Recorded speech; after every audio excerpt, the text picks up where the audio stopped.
সালামু আলাইকুম। প্রিয় দর্শক, অন্য মঞ্চের আলাপ চাইতে আপনাদের সকলকে আমন্ত্রণ জানাচ্ছি। এতে একটি প্রবাদ আছে, আ ওল্ড ইন শিপস ক্লোথিং। বাংলায় যার অর্থ হলো ভেড়ার ছদ্মবেশে নেকড়ে। মানে এমন কোনো ব্যক্তি বা গোষ্ঠী যে বাইরে থেকে নিরীহ বা বন্ধুর মতো ভান করে, কিন্তু ভেতরে ভেতরে তার উদ্দেশ্য থাকে ভিন্ন।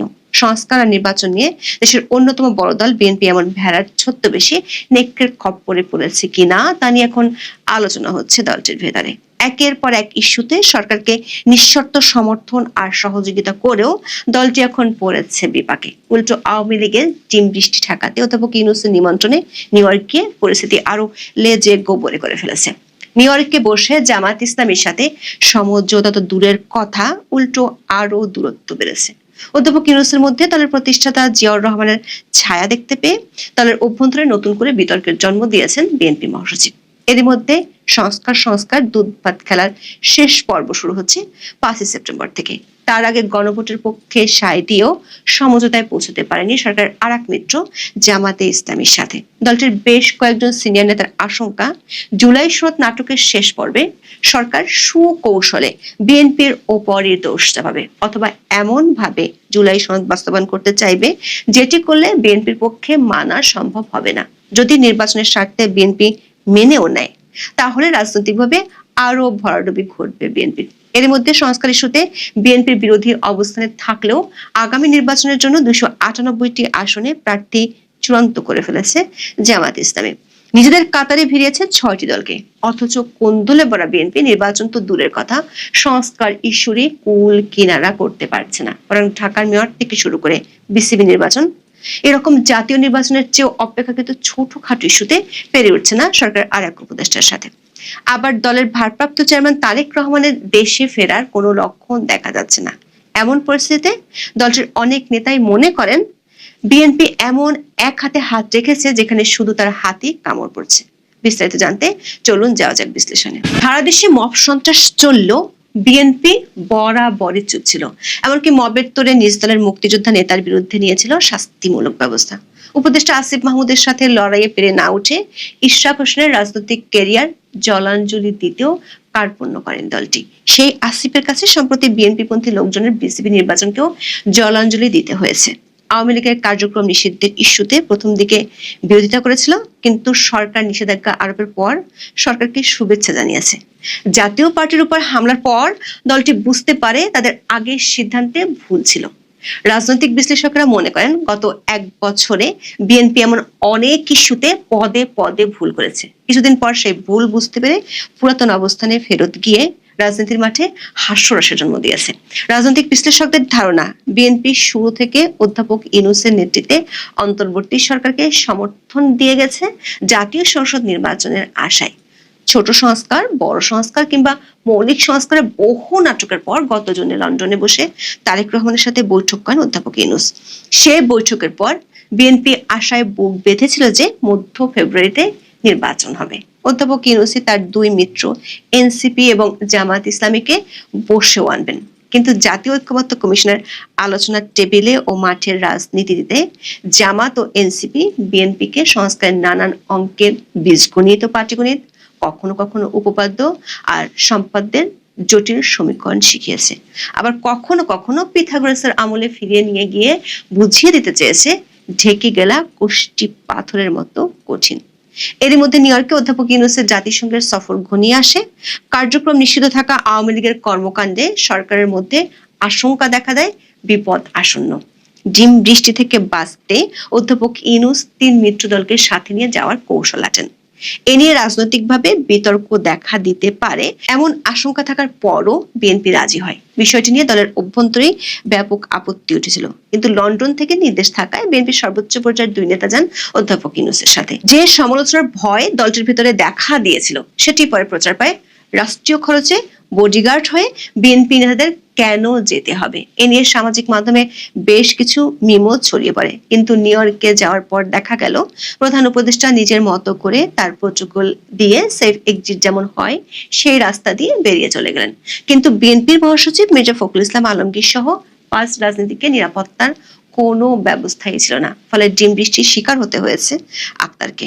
এনসিপি ও জামাত ইসলামের 4 নেতা এই সফরে থাকলেও দল দুটির সাথে স্থানীয় আওয়ামী লীগের কোনো মারামারি বা সংঘাত হয়নি, অথচ বিদেশের মাটিতে বসে আওয়ামী লীগের সাথে সংঘর্ষে জড়িয়েছে বিএনপি। তবে সবকিছু ছাপিয়ে মির্জা ফখরুল যখন বললেন মোহাম্মদ ইউনূসের মধ্যে তিনি জিয়াউর রহমানের প্রতিচ্ছবি দেখতে পান, তা নিয়ে শোরগোল পড়ে গেল পুরো রাজনৈতিক অঙ্গনে। প্রতিপক্ষ শিবির তো বটেই, নিজ দলের অভ্যন্তরে মির্জা ফখরুলের এমন বক্তব্য অনেক সিনিয়র নেতাই মানতে পারেননি। সূত্র বলছে, দলের মহাসচিবের এ ধরনের বক্তব্যে খোদ দলের নেতাকর্মীদের মধ্যে হতাশার জন্ম দিয়েছে। তারা বলছে এটা দলের প্রতিষ্ঠাতার প্রতি অসম্মান।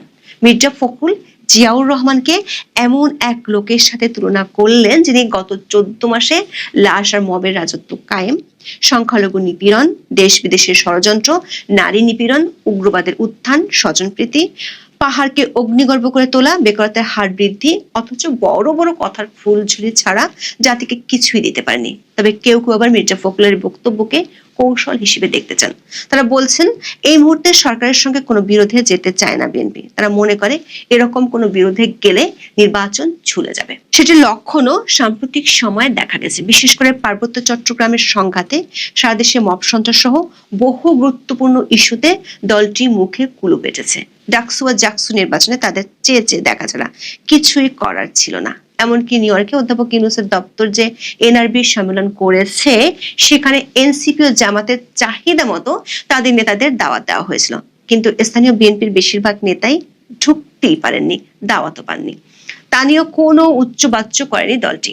অনেকেই মনে করছেন তোয়াজ করে হলেও যদি প্রধান উপদেষ্টাকে নির্বাচন ইস্যুতে বাগে রাখা যায় সেটাই উচিত হবে। সেক্ষেত্রে ইউনূসের মধ্যে জিয়াউর রহমানের প্রতিচ্ছবি দেখতে পাওয়ার মতো উপমা যোগ করলে বা দোষের কি? কিন্তু প্রশ্ন উঠেছে, এত নম নম করে কি আদতে বিএনপি তার আখের গোছাতে পারবে, নাকি অতীতের মতো আরো কোণঠাসা হয়ে পড়ছে দলটি?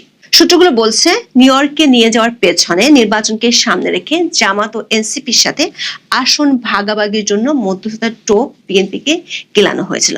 মানবজমিনে প্রকাশিত একটি রিপোর্টে পত্রিকাটির সম্পাদক মতিউর রহমান চৌধুরী বলছেন, সে আশায় ঘুরে বাড়ি, উল্টো জামাতের সাথে বিএনপির দূরত্ব আরো বেড়েছে। রাজনৈতিক বিশ্লেষকরা বলছেন, এই দূরত্ব তৈরি হয়েছিল সংস্কার নামে দুধ ভাত খেলার মধ্য দিয়ে। সরকার একাধিক সূত্র বলছে, সরকার 5 থেকে 6 জন প্রভাবশালী ব্যক্তি এই সংস্কারের বিষয়টি ডিল করছেন। তারা বিষয়টি প্রথম থেকে এমন ভাবে সাজিয়েছেন যাতে জুলাই সনদের বাস্তবায়ন নিয়ে বিরোধ লেগেই থাকে।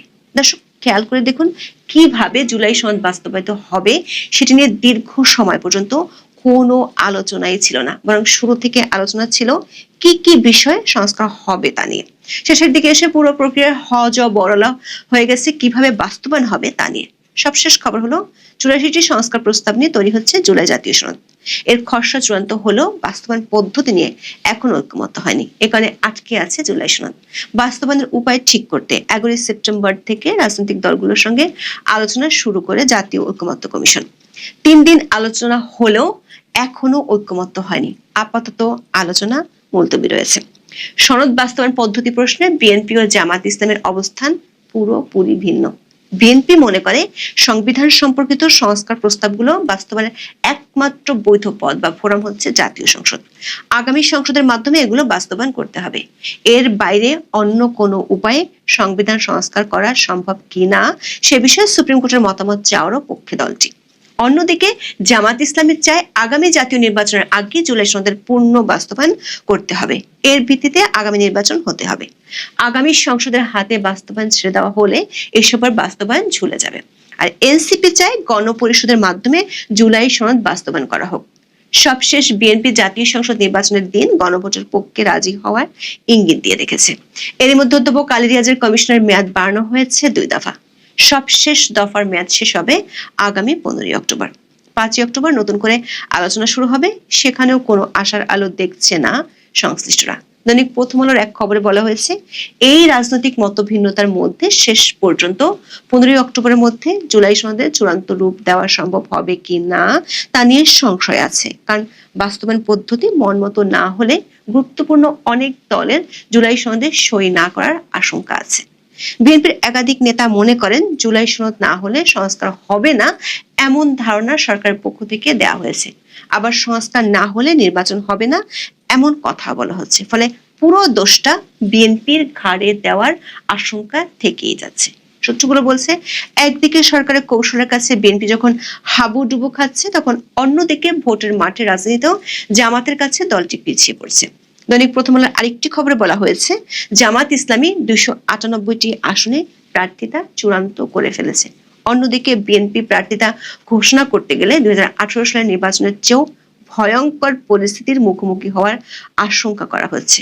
এর চেয়েও বিস্ময়কর ব্যাপার হলো, দলটির ভারপ্রাপ্ত চেয়ারপারসন তারেক রহমান কেন বাংলাদেশে ফিরছেন না, সে প্রশ্ন উত্তর নেই দলটির কারো কাছে। ডেইলি টাইমস অব বাংলাদেশে গত 30 সেপ্টেম্বর প্রকাশিত এক নিবন্ধে বলা হয়েছে, তারেক রহমান অ্যাসাইলাম ভিসায় লন্ডনে আছেন। অবশ্য 2018 সালে বিষয়টি মির্জা ফখরুল স্বীকার করেছিলেন। সবশেষ তারেক রহমানের পররাষ্ট্র উপদেষ্টা হুমায়ুন কবির নিউ ইয়র্ক থেকে ফিরে বিমানবন্দরে সাংবাদিকদের বলেছেন, যখন ফিরবে তখন জানানো হবে। এর অর্থ হলো তারেক রহমানের ফেরাটা এখনো অনিশ্চিত। জনাব হুমায়ুন আরো বলেছেন, তারেক রহমানের নেতৃত্বে বিএনপি নির্বাচনে লড়বে। দর্শক, সবাই জানে তারেক রহমানই বিএনপির সর্বোচ্চ নীতি নির্ধারক। তার নেতৃত্বে বিএনপি নির্বাচনে লড়তে পারবে না এমন প্রশ্ন কেউ কি কখনো তুলেছে? তাহলে জনাব হুমায়ুন নিজে থেকে কেন এমন ইস্যুর অবতারণা করলেন?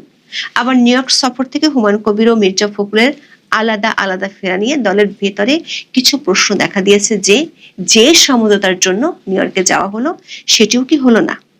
জামাত নেতা সৈয়দ আব্দুল্লাহ তাহেরও ফিরবেন আলাদা, তিনি ফিরবেন 7 অক্টোবর। বিএনপির একজন জ্যেষ্ঠ নেতা বিএনপির সামনে সমূহ বিপদ দেখতে পাচ্ছেন, যেটিকে তিনি মনে করেন দ্য টিপ অফ আইসবার্গের মতো। পরবখণ্ডের বেশিরভাগ অংশই পানির নিচে লুকিয়ে থাকে এবং সেটাই আসল বিপদ। এর মানে হলো বিএনপি এতদিন বিপদের যে অংশটি দেখেছে সেটি সামান্যই, আসল জটিলতা, গভীরতা বা বিপদটি তার চেয়ে বহুগুণ বেশি এবং লুকানো। এখন দেখা যাক সেই বিপদ কত জটিল হতে পারে।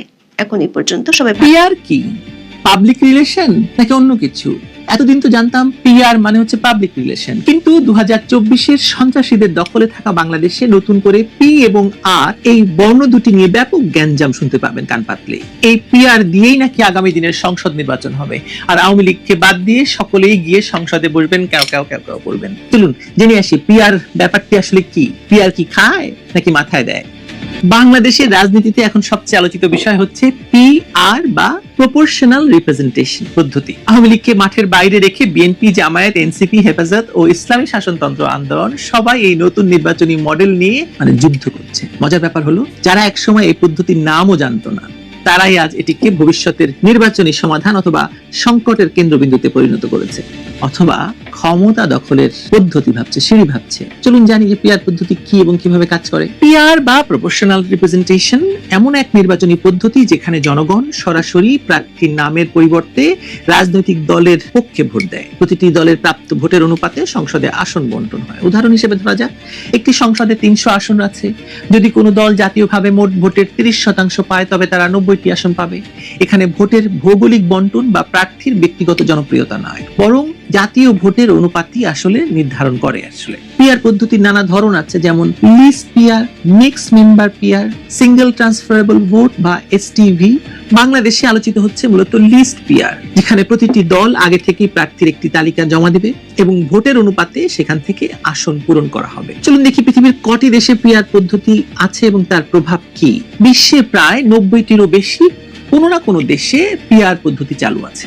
ইউরোপেই সবচেয়ে বেশি ব্যবহার হয়। মূলত জার্মানির কথা বলি, এখানে মিক্সড মেম্বার পিআর চালু আছে।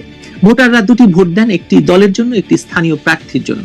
এর ফলে একদিকে অনুপাত রক্ষা হয়, অন্যদিকে স্থানীয় প্রতিনিধিত্ব বজায় থাকে।